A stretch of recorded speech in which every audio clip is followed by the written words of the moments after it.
Hello बच्चों, चलिए प्रश्न को पढ़ते हैं।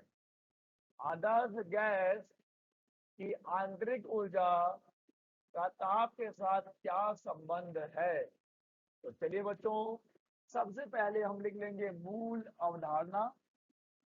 मूल अवधारणा, इस पर कि यह प्रश्न आधारित है। तो बच्चों, मैं लिख रहा हूं मूल अवधारणा। मूल अवधारणा बच्चों, यह प्रश्न आधारित है आंतरिक ऊर्जा पर। आंतरिक आंतरिक ऊर्जा पर। तो चलिए बच्चों, पहले इस मूल अवधारणा को समझते हैं, फिर हम बात करेंगे कि आदर्श गैस की आंतरिक ऊर्जा का ताप के साथ क्या संबंध है। बच्चों, हम जानते हैं कि प्रत्येक पदार्थ अणुओं से मिलकर बना होता है। प्रत्येक पदार्थ अणुओं से मिलकर बना होता है। और बच्चों, इन अणुओं के पास दो प्रकार की ऊर्जाएं होती हैं। एक होती है गतिज ऊर्जा, एक होती है गतिज ऊर्जा, और बच्चों एक होती है स्थितिज ऊर्जा। स्थितिज ऊर्जा। बच्चों, अणुओं की जो गतिज ऊर्जा होती है वो निर्भर करती है ताप पर। और अणुओं की स्थितिज ऊर्जा निर्भर करती है उनके मध्य लगने वाले आकर्षण बल पर। आकर्षण बल पर और उनके बीच की दूरी पर भी। ठीक है बच्चों, तो हम बोल रहे हैं कि कोई पदार्थ अणुओं से मिलकर बना होगा। कोई पदार्थ अणुओं से मिलकर बना होता है।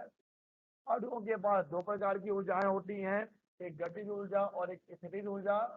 गतिज ऊर्जा निर्भर करता है ताप पर और स्थितिज ऊर्जा निर्भर करती है आकर्षण बल, अणुओं के बीच लगने वाले आकर्षण बल पर। बच्चों, किसी भी पदार्थ या किसी भी निकाय के समस्त अणुओं की गतिज ऊर्जाओं का जो योग होता है, यानी कि समस्त अणुओं की गतिज ऊर्जा को पदार्थ की पदार्थ की आंतरिक गतिज ऊर्जा कहते हैं। यानी कि किसी भी पदार्थ में जितने भी अणु हैं उन सब की गतिज ऊर्जाओं को हम जोड़ेंगे तो जो हमें मिलेगा उसे हम कहेंगे उस पदार्थ की आंतरिक गतिज ऊर्जा। पदार्थ के अणुओं की आंतरिक गतिज ऊर्जा कहते हैं।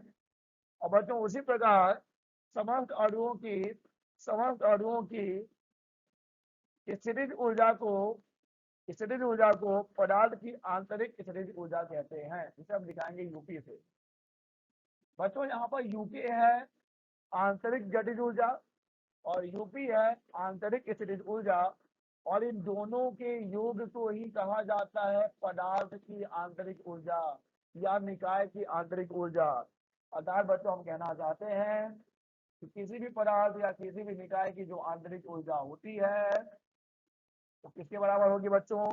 ये होती है आंतरिक आंतरिक गतिज ऊर्जा।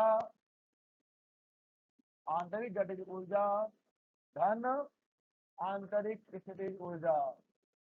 आंतरिक स्थितिज आंतरिक स्थितिज ऊर्जा, अर्थात U बराबर UK प्लस यूपी। तो बच्चों, अब हम समझ चुके हैं आंतरिक ऊर्जा क्या होता है। चलिए अब प्रश्न पर वापस आए और देखें कि इसका जवाब क्या होने वाला है। आदर्श गैस की आंतरिक ऊर्जा का ताप के साथ क्या संबंध है? बच्चों, अभी हमने देखा कि U बराबर होता है यूके प्लस यूपी। ये जो ऊर्जा है ये ताप पर निर्भर करती है और ये जो ऊर्जा है ये आकर्षण बल पर निर्भर करती है। आकर्षण अणुओं के मध्य लगने वाले आकर्षण बल पर निर्भर करती है। बच्चों, आदर्श गैस के बारे में एक चीज हमें मालूम है कि आदर्श गैस के अणुओं के बीच आदर्श गैस के अणुओं के बीच आदर्श गैस के अणुओं के बीच कोई कोई आणविक आणविक आकर्षण बल, कोई आणविक आकर्षण बल कार्य नहीं करता, कार्य नहीं करता। बच्चों हम जानते हैं कि आदर्श गैस एक काल्पनिक गैस है और वहां पर एक चीज हम किसे आदर्श गैस कहेंगे। जब आदर्श गैस की बात होती है तो हमने कुछ उसकी परिभाषाओं में कुछ शर्तें रखी हैं। उस शर्त में एक शर्त ये भी है कि आदर्श गैस के अणुओं के बीच कोई भी आणविक आकर्षण बल नहीं होता। बच्चों जब अणुओं के बीच कोई भी आकर्षण बल नहीं होगा तो वहां पर आंतरिक स्थितिज ऊर्जा का मान शून्य हो जाएगा। यूपी का मान क्या हो जाएगा बच्चों, शून्य हो जाएगा। और इस प्रकार जो आंतरिक ऊर्जा है केवल और केवल क्या होगी, आंतरिक गतिज ऊर्जा होगी। ठीक है बच्चों, तो यू बराबर केवल यू के हो जाएगा आदर्श गैस के लिए। आदर्श गैस के लिए जो आंतरिक ऊर्जा है केवल और केवल क्या है, उसकी आंतरिक गतिज ऊर्जा होती है। और बच्चों हम देख रहे हैं कि आंतरिक ऊर्जा केवल और केवल किस पर निर्भर करती है, आंतरिक ऊर्जा केवल ताप पर निर्भर करती है। अतः आदर्श गैस की जो आंतरिक ऊर्जा है केवल और केवल किस पर निर्भर करेगी, ताप पर निर्भर करेगी। अतः आदर्श गैस की आंतरिक आदर्श गैस की आंतरिक ऊर्जा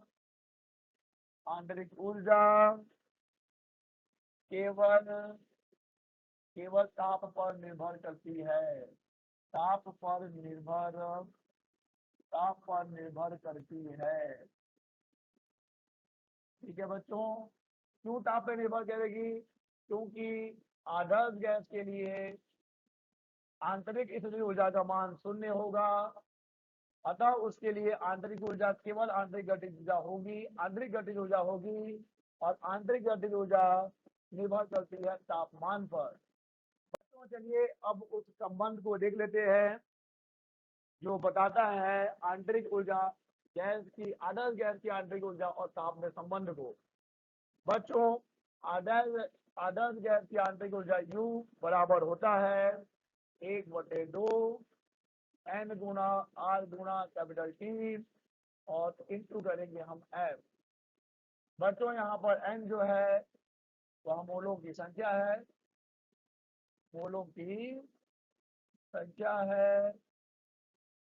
ठीक है बच्चों, R यहाँ पर गैस नियतांक है, आवश्यक गैस नियतांक होता है। और T है बच्चों परम ताप, यानी कि हम तापमान लेंगे किसमें, केल्विन में बच्चों। और यहाँ पर F इसे कहा जाता है स्वतंत्रता की कोटि, डिग्री ऑफ फ्रीडम, स्वतंत्रता की कोटि, स्वतंत्रता की कोटि। तो बच्चों यहाँ पे हम देख पा रहे हैं कि आदर्श गैस की आंतरिक ऊर्जा तापमान के समानुपाती है, आदर्श गैस की आंतरिक ऊर्जा तापमान के समानुपाती है। ठीक है बच्चों, आशा करते हैं आपको समझ आया होगा। धन्यवाद।